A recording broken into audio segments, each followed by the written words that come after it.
तो जय हिंद बच्चों, कैसे हो आप सब। मुझे आशा है कि आप सभी बहुत अच्छे होंगे और स्वस्थ होंगे। तो बच्चों, आज की वीडियो में हम लोग बात करने वाले हैं चैप्टर 4 के क्वेश्चन नंबर 13 के बारे में। इससे पहले मैंने क्वेश्चन नंबर 12 तक के सारे क्वेश्चंस सॉल्व कर दिए हैं और वीडियोस भी अपलोड कर दिए हैं। अगर आप लोगों ने उस वीडियो को नहीं देखा है तो डिस्क्रिप्शन बॉक्स में मैंने उसका लिंक दे दिया है।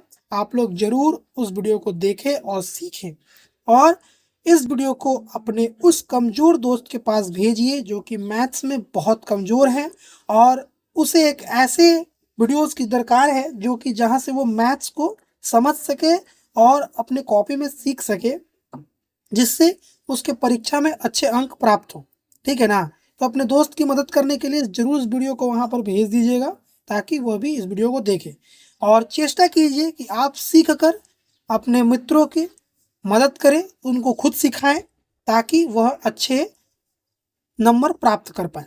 ठीक है, तो चलिए हम लोग इस क्वेश्चंस को सॉल्व करते हैं। क्वेश्चन नंबर 13 लिखा हुआ है, दिखाएं कि 2, -2, 8, 4, 5, 7 और -1, 1 बिंदु एक आयत के शीर्ष बिंदु हैं। अब आप जानते होंगे कि आयत किसे कहते हैं। इस बात को आप लोग भली भांति जानते होंगे। आयत जो होता है वो क्या होता है कि उसकी 4 भुजाएं होती हैं, है कि नहीं। तो जिसकी ये भी एक तरह का चतुर्भुज ही है, जिसकी चारों भुजाएं क्या होती हैं, समान होती हैं, और जो विकर्ण की लंबाई होता है वो भी बराबर होता है, तभी वह आयत कहलाता है। ठीक है ना। तो इसको अगर ये जिसको हम लोग सॉल्व करेंगे, यदि वो फुलफिल कर रहा है यानी हम लोगों का आंसर सही होगा। ठीक है ना। तो चलिए इसको हम सॉल्व करते हैं। क्वेश्चन नंबर 13 कैसे बनाएंगे, क्या लिखेंगे, हम लोग इस वीडियो में सीखेंगे और आप लोग भी सीखिए। चलिए तो देखिए, क्वेश्चन नंबर हमारा आज का क्वेश्चन नंबर 13। ठीक है, तो सबसे पहले नंबर दिया गया है, तो सबसे पहले हम लोग क्या करते हैं, मानते हैं। तो लिखा माना a बराबर 2, -2, है ना। b बराबर 8, 4, c बराबर 5, 7 और d बराबर -1, 1। ये 4 बिंदु हम लोगों ने देख लिया है ना। आयत आप लोग समझ रहे हैं क्या है, चारों भुजा क्या होगा, चारों भुजा आपका समान होगा, राइट। और जो विकर्ण होगा वो दोनों ही आपस में बराबर होंगे। तो कैसे लिखते हैं हम लोग, ए बी सी डी। ये समझाने के लिए, आपको लिखना नहीं है, बनाना नहीं है, ठीक है ना, समझने के लिए। तो पहले ए बी निकालेंगे, फिर बी सी निकालेंगे, फिर सी डी निकालेंगे, फिर डी ए निकालेंगे, और फिर ए सी, फिर बी डी। ठीक है ना। इसी तरह बनाएंगे हम लोग। तो सबसे पहले हम क्या लिखेंगे, ए बी की लंबाई। तो ए बी की लंबाई, है ना। आप लोग फॉर्मूला जानते हैं, इसीलिए मैं फॉर्मूला नहीं सेट कर रहा हूं ताकि आप लोग जल्दी जल्दी ये सब कर सके। ठीक है, बहुत आसान सवाल है, धड़ाधड़ बनाएंगे हम लोग। 2 यहाँ पर क्या होगा, -8 का होल स्क्वायर, प्लस यहाँ क्या होगा, -2, -4 का होल स्क्वायर, राइट। इसके बाद क्या होगा, यहाँ पे यहाँ हो जाएगा आपका, देखिए जब हम इसको घटाएंगे तो कितना हो जाएगा, यहाँ हो जाएगा -6 का होल स्क्वायर, प्लस इसको करेंगे तो कितना होगा, माइनस माइनस प्लस होता है, यानी माइनस का सीन रहेगा, -6 का होल स्क्वायर।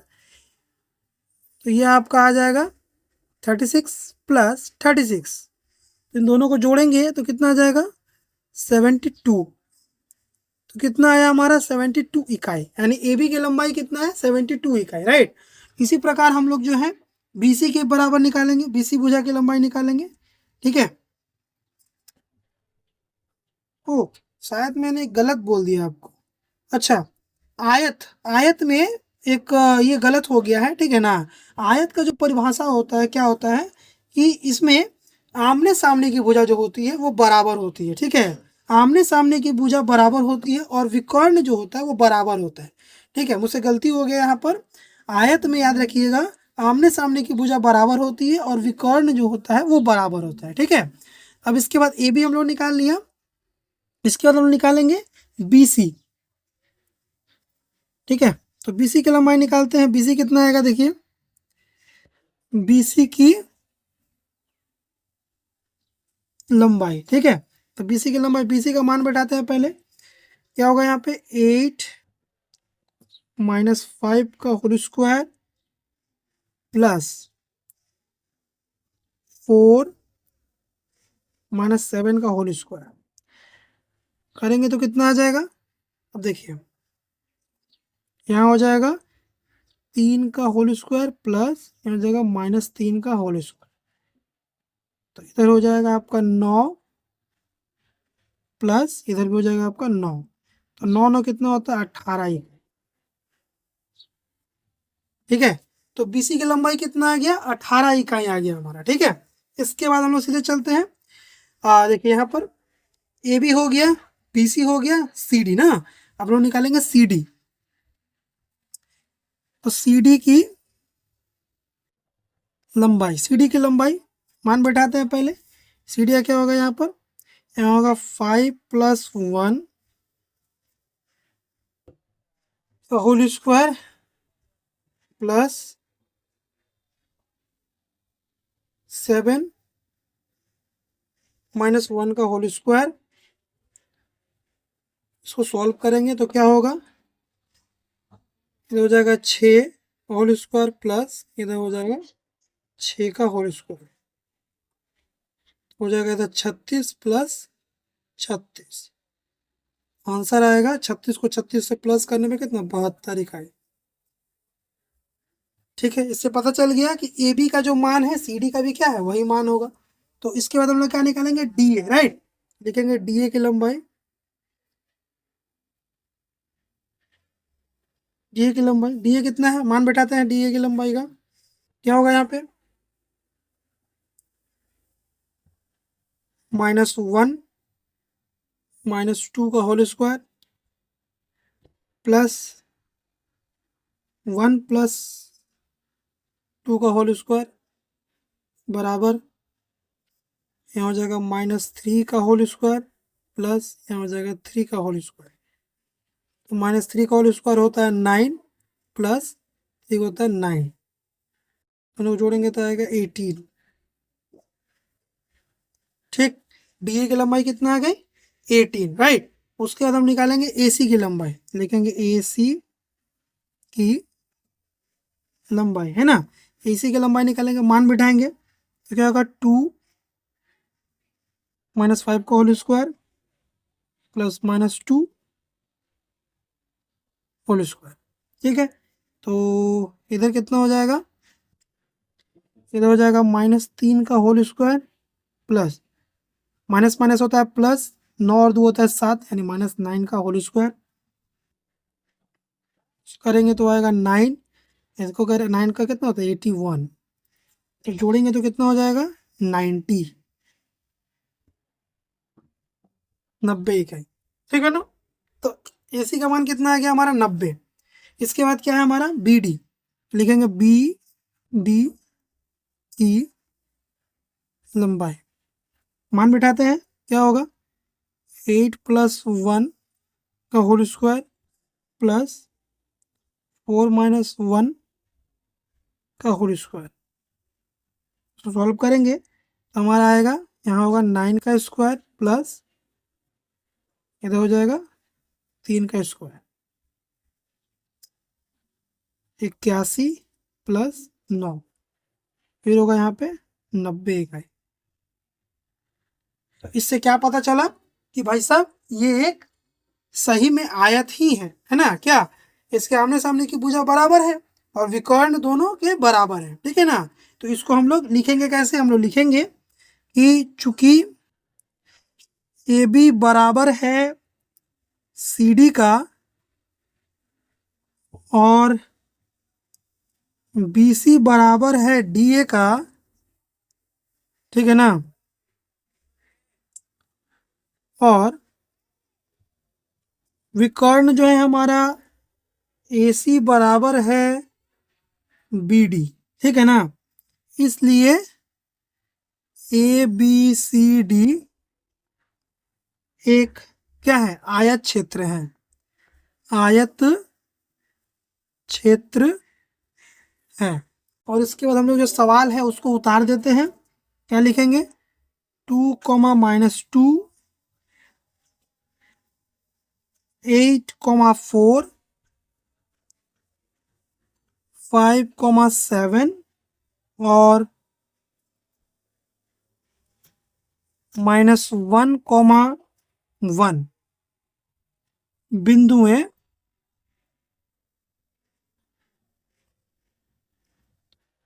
एक आयत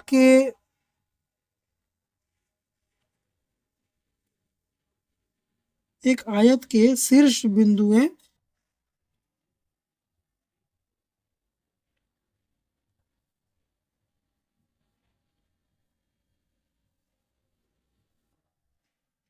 हैं। और इसको हम लोगों ने प्रूव कर दिया, प्रूव। ठीक है ना। तो यही लिखना था हम लोगों को, ये हम लोगों ने लिख लिया। मुझे आशा है कि ये सवाल आप लोगों को समझ में आ गया होगा, किस प्रकार से इसको सॉल्व करेंगे। ठीक है, तो चलिए हम लोग अगले सवाल की ओर बढ़ते हैं और अगले सवाल को समझते हैं। तो देखिए, अब हमारा लास्ट सवाल जो है वो बोल रहा है कि दिखाएं कि 2, 5, 5, 9 और 9, 12 और 6, 4 बिंदुओं को मिलाने से रोम्बस बनता है। ठीक है ना। तो हम लोगों को अब यहाँ पर ये सवाल देकर पूछ रहा है कि इन सभी को मिलाने से क्या रोम्बस बनता है, तो इसको हम लोगों को बनाना होगा। तो रोम्बस की परिभाषा क्या होती है, ठीक है, ये भी एक प्रकार का चतुर्भुज ही है। ठीक है, इसमें चारों भुजाएं जो होती हैं वो बराबर होता है और जो विकर्ण होता है उसकी लंबाई बराबर नहीं होती है। ठीक है ना। तो रोम्बस के विकर्ण की लंबाई बराबर नहीं होती है, लेकिन चारों भुजाएं परस्पर बराबर होते हैं। ठीक है, तो आइए इन सवाल को हम लोग बना के दिखाते हैं और प्रूव करते हैं कि ये एक रोम्बस बनता है या नहीं। तो कैसे बनाएंगे, कैसे क्या लिखेंगे, इसको हम लोग देखेंगे। ठीक है ना। तो सबसे पहले हम लोग क्या लिखते हैं, क्वेश्चन नंबर लिखते हैं। ठीक है, इसके बाद उसमें हम लोगों ने मानते हैं तो लिखा माना, ए बराबर जो नंबर दिया गया है उसको रखेंगे, क्या है, 2, 5। बी बराबर 5, 9। सी बराबर 9, 12 और डी बराबर 6, 8। ये हम लोगों ने रखा। अब रोम्बस जो होता है वो दिखता कैसा है, तो जिस प्रकार आपका पतंग देखे होंगे आप लोग, है ना, वो एक रोम्बस साइज का ही होता है। ठीक है, ये कुछ इस प्रकार दिखता है रोम्बस। ये हो गया हमारा ए, ये हो गया बी, ये हो गया सी, ये हो गया डी। ठीक है, तो सबसे पहले हम लोग क्या निकालेंगे, ए बी, फिर बी सी, फिर सी डी, फिर डी, और फिर होता है हमारा विकर्ण यानी ए सी और बी डी। ठीक है, इस तरह हम निकाल लेंगे। ठीक है ना। तो चलिए हम लोग निकालते हैं जल्दी जल्दी। सबसे पहले निकालेंगे ए बी की लंबाई। ए बी की लंबाई फॉर्मूला आप लोग जानते हैं, सिर्फ हम लोग मान पुट करेंगे। जल्दी जल्दी क्या होगा, 2, -5 होल स्क्वायर प्लस 5, -9 का होल स्क्वायर। ठीक है ना, ये दोनों का मान हम लोग पुट कर दिए यहाँ पे। तो फिर क्या होगा यहाँ पे, अब आप देख सकते हैं, तो -3 होल स्क्वायर प्लस -5, 4, 9 होता है 4 तो कितना हो गया यहाँ पे, 9 + 16। और 9 + 16 जोड़ेंगे तो कितना होगा, 25। और 25 किससे मिलके बना है, तो 5 का स्क्वायर है, मैंने 5 × 5 है, यानी आया हमारा 5 इकाई। यानी ए बी की लंबाई कितनी है, 5 इकाई। ठीक है ना, तो ए बी का 5 इकाई हो गया। तो इसके बाद हम लोग क्या निकालेंगे, बी सी। यहाँ से हम लिखेंगे बी सी की लंबाई। तो बी सी का मान बैठाते हैं पहले, क्या है बी सी का मान, 5 - 9 का होल स्क्वायर प्लस 9 - 12 का होल स्क्वायर। इसको सॉल्व करेंगे तो क्या आएगा यहाँ पे, डायरेक्ट करते हैं, ठीक है ना। तो ये आपका आ जाएगा -4 होल स्क्वायर प्लस ये होगा आपका -3 का होल स्क्वायर। सेम 16 + 9 यानी हो गया आपका 25, यानी 5 × 5 यानी 5 इकाई, ठीक है। BC बराबर 5 इकाई। इसके बाद क्या है हमारा नेक्स्ट, BC के बाद CD। तो लिखेंगे हम लोग CD की लंबाई बराबर, मान बैठाते हैं 9 - 6 का होल स्क्वायर प्लस 12 - 8 का होल स्क्वायर। इसको जब सॉल्व करेंगे तो क्या होगा, सेम यहाँ होगा 3 का होल स्क्वायर प्लस 4 का होल स्क्वायर। इतना आएगा 9 + 16, सेम 25। 25 का मतलब हो गया 5 × 5 यानी 5 इकाई, ठीक है ना। CD हो गया। इसके बाद क्या है DA। तो DA निकाल लेते हैं, DA की लंबाई। तो DA की लंबाई कितना होगा, फॉर्मूला बैठाते हैं 6 - 2 का होल स्क्वायर प्लस 8 - 5 का होल स्क्वायर बराबर कितना होगा, यहाँ होगा 4 का होल स्क्वायर प्लस यहाँ क्या होगा 3 का होल स्क्वायर। 16 + 9 सेम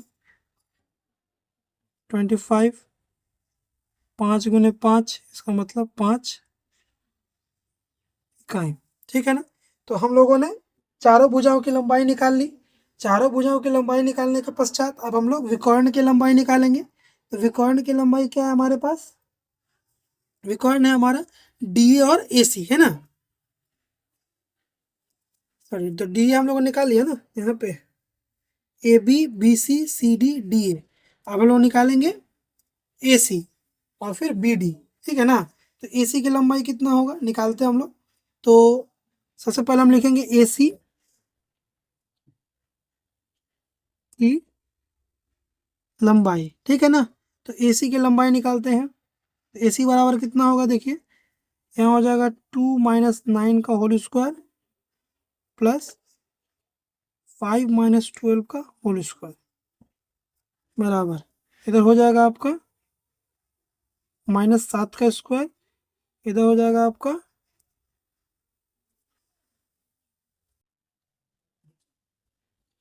-7 का स्क्वायर। 49 + 49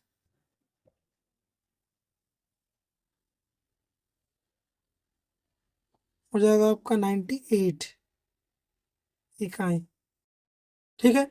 AC बराबर 98 इकाई।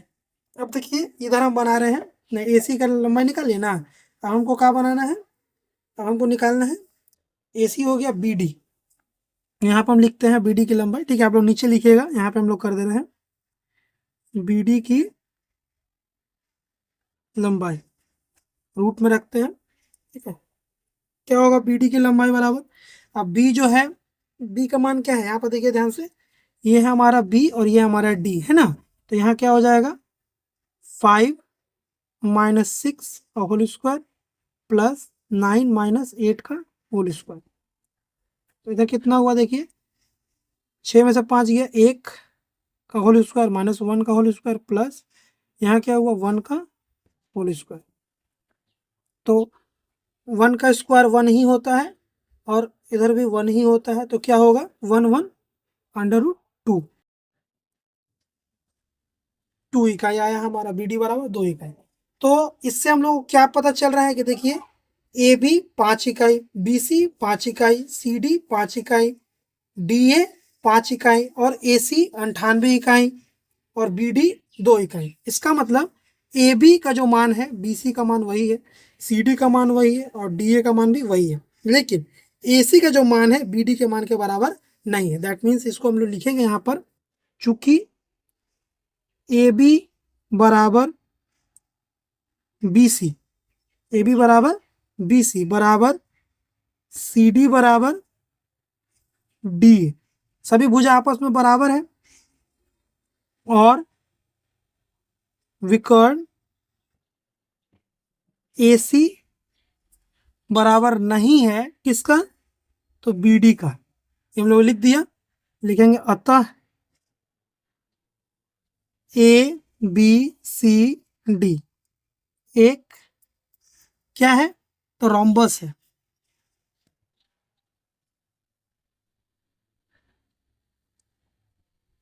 रोम्बस है, ठीक है ना। और जो क्वेश्चन है उसको उतार देंगे हम लोग, क्या लिखेंगे ब्रैकेट में 2,5 ब्रैकेट बंद कोमा 5,9 ब्रैकेट बंद 9,12 और 6,8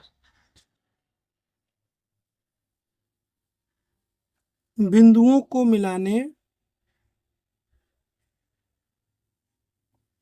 मिलाने से रोम्बस बनता है, प्रूव्ड।